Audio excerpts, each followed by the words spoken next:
Pinayagan ng Korte ng Taguig si Bong Navarro na mapagpiyansa ng 1 milyong piso. Plano? Pinagbigyan ng Taguig Regional Trial Court Branch 69 ang petisyon ng aktor at television host na si Bong Navarro na mapagpiyansa o kaugnay sa kasong panggagahasa na isinampa ng modelong si Denise Cornejo.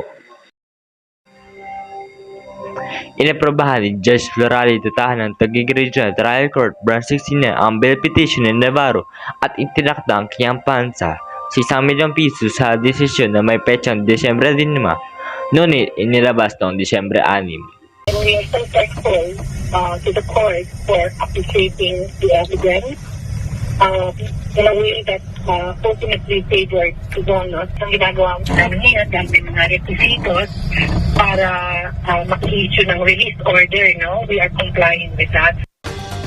Mark, sabi nga ng korte na pansamantalang kalingan lamang ang petisyon para sa piyansa ni Navarro. Gaano kaya katagal itong pansamantala? Jerry, ayon sa sinabi ng abogadong si Marilyn Abraham Gardoque, ang katawang pagpapay ni Navarro ay handa na sila para sa pre-release na magsisimula sa Pebrero 16, 2023. Ipinapakita ng prosecution ang kanilang mga ebidensya sa 13 pagdinig mula Pebrero 16 na susunod na taon hanggang April 11, 2024. Balik sa iyo, Jerry.